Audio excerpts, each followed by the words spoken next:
आप देख रहे हैं लाइव इंडिया हर पल। प्रधानमंत्री नरेंद्र मोदी की अबू धाबी यात्रा के दौरान भारत और यूएई के बीच ऊर्जा सहयोग को लेकर एक अहम समझौता हुआ। इस डील के तहत यूएई को भारत के स्ट्रेटेजिक पेट्रोलियम रिजर्व में अपने कच्चे तेल का भंडारण बढ़ाने की अनुमति दी गई है। समझौते के अनुसार अब यूएई भारत में 3 करोड़ बैरल तक क्रूड ऑयल स्टोर करेगा। यह सहमति प्रधानमंत्री नरेंद्र मोदी और यूएई के राष्ट्रपति मोहम्मद बिन जायद अल नाहयान के बीच हुई उच्च स्तरीय वार्ता के बाद बनी। शुक्रवार को भारत के विदेश मंत्रालय ने इस समझौते की जानकारी सार्वजनिक की। भारत के विदेश सचिव विक्रम मिस्री ने कहा कि Indian strategic petroleum reserves limited और Abu Dhabi national oil company ADNOC के बीच रणनीतिक साझेदारी से जुड़ा समझौता किया गया। इसके तहत भारत के तेल भंडारण ढांचे में यूएई की हिस्सेदारी को बढ़ाकर 30 मिलियन बैरल तक पहुंचाया जाएगा। मिस्री ने बताया कि निवेश के क्षेत्र में यूएई पारंपरिक रूप से भारत में एक महत्वपूर्ण निवेशक रहा है। पिछले 25 वर्षों में वह कुल मिलाकर भारत का 7वां सबसे बड़ा निवेशक रहा। उन्होंने कहा कि यह कदम ऊर्जा सहयोग को मजबूत करने और भारत की ऊर्जा सुरक्षा को बढ़ाने के उद्देश्य से उठाया गया है। उन्होंने कहा कि बाद में एक विस्तृत प्रेस विज्ञप्ति जारी करेंगे, लेकिन फिलहाल इस लगभग 2.5 घंटे की संक्षिप्त यात्रा के दौरान हुई प्रमुख घटनाओं की एक झलक दे रहे हैं। उन्होंने कहा ऊर्जा क्षेत्र में सहयोग को और विस्तार देने के लिए दोनों देशों ने भारत में रणनीतिक गैस भंडार विकसित करने की दिशा में भी साथ काम करने पर सहमति जताई। इसके अलावा इंडियन ऑयल कॉरपोरेशन और ADNOC के बीच लंबी अवधि के लिए LPG सप्लाई समझौता भी किया गया। विदेश मंत्रालय ने यूएई को भारत की ऊर्जा जरूरतों के लिए एक अहम सहयोगी बताया है। दोनों देशों ने LNG, LPG और कच्चे तेल की सप्लाई से जुड़े सहयोग को और मजबूत बनाने पर सहमति व्यक्त की। मिस्री ने कहा कि दोनों देशों ने इस वर्ष जनवरी में यूएई की राष्ट्रपति MBZ की भारत यात्रा के दौरान उठाए गए शुरुआती कदमों को आगे बढ़ाया है। उन्होंने कहा कि ऊर्जा क्षेत्र के अलावा यूएई ने भारत में $5 अरब के निवेश की घोषणा भी की है। यह निवेश बैंकिंग, इंफ्रास्ट्रक्चर और वित्तीय क्षेत्रों में किया जाएगा। इसमें एमिरेट्स NBD बैंक द्वारा भारत के RBL बैंक में निवेश, अबू धाबी इन्वेस्टमेंट अथॉरिटी द्वारा नेशनल इंफ्रास्ट्रक्चर इन्वेस्टमेंट फंड में निवेश और इंटरनेशनल होल्डिंग कंपनी द्वारा भारत की समन कैपिटल में निवेश शामिल है। इसके साथ ही रक्षा सहयोग, समुद्री क्षेत्र, शिप बिल्डिंग और एडवांस कंप्यूटिंग जैसे तकनीकी परियोजनाओं से जुड़े कई अहम समझौते भी हुए। इसके तहत दोनों देश रक्षा निर्माण, तकनीक और उपकरणों में सहयोग को मजबूत करेंगे। भारत सरकार की शिप बिल्डिंग इंडस्ट्री से जुड़ी पहलों को दर्शाते हुए कोचिन शिपयार्ड लिमिटेड और दुबई की ड्राई डॉक्स वर्ल्ड के बीच समझौते पर हस्ताक्षर हुए। इसमें भारत के वाडिनार में शिप रिपेयर क्लस्टर स्थापित करना और समुद्री क्षेत्र में कौशल विकास के लिए उत्कृष्टता केंद्र बनाना शामिल है। भारत और यूएई ने भारत में 8 एक्साफ्लॉप सुपर कंप्यूटिंग सुविधा स्थापित करने के लिए एक टर्म शीट पर हस्ताक्षर किए हैं। इससे भारत के AI मिशन और उससे जुड़ी आधारभूत संरचना को मजबूती मिलेगी। इसके अलावा चूंकि यूएई और भारत दोनों सप्लाई चेन को मजबूत बनाने में रुचि रखते हैं, इसलिए इस यात्रा के दौरान भारतीय और यूएई बंदरगाहों के बीच मैत्री METRI नामक वर्चुअल ट्रेड कॉरिडोर को भी लागू किया गया। इससे दोनों देशों के बीच समुद्री व्यापार में कहीं अधिक दक्षता आएगी।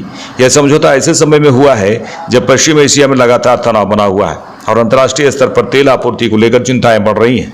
खास तौर पर हॉर्मुज जल डमरू मध्य में बढ़ते तनाव ने वैश्विक ऊर्जा सुरक्षा को लेकर कई देशों की चिंता बढ़ा दी है।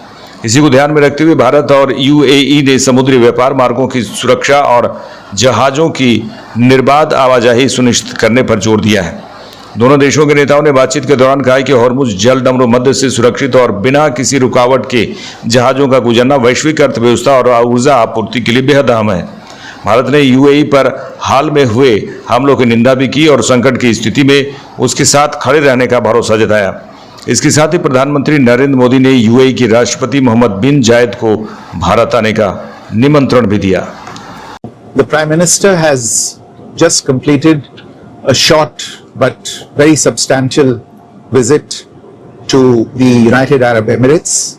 This is his 8th visit here in 12 years, and once again this visit is a reflection of the exceptional trust and confidence that mark this very, very important relationship between India and the United Arab Emirates.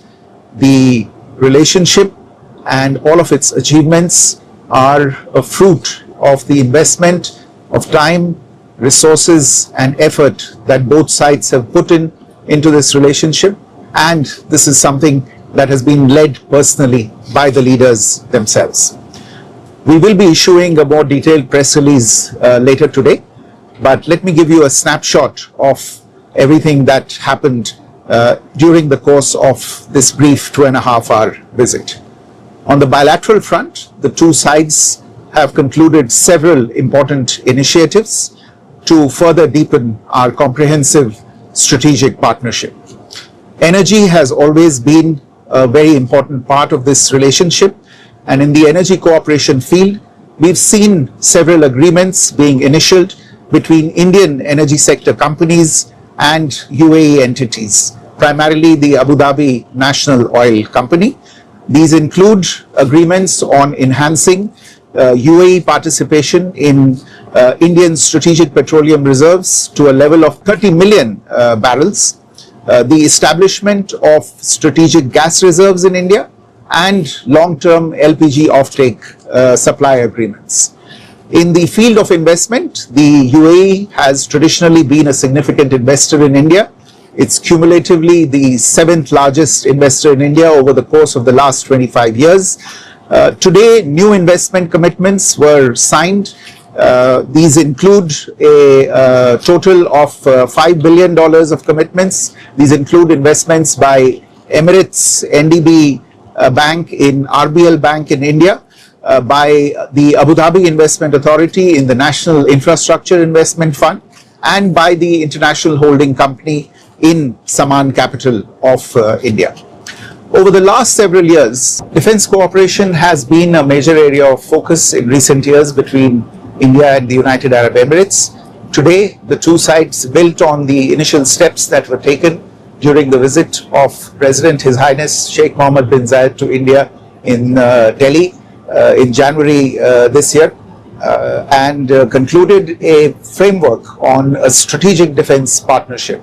Under this, the two sides will strengthen their collaboration in defense manufacturing, defense technology, defense equipment, industrial collaboration and cooperation, and in coordination across various areas. Reflecting the Government of India's initiatives in the shipbuilding industry, agreements were signed today between Cochin Shipyard Limited and Dry Docks World of Dubai. These include agreements on setting up a ship repair cluster at Vadinar in India and a center of excellence for skill development in the maritime field, primarily the Abu Dhabi National Oil Company. These include agreements on enhancing UAE participation in Indian strategic petroleum reserves to a level of 30 million barrels, the establishment of strategic gas reserves in India, and long-term LPG offtake supply agreements. In the field of investment, the UAE has traditionally been a significant investor in India. It's cumulatively the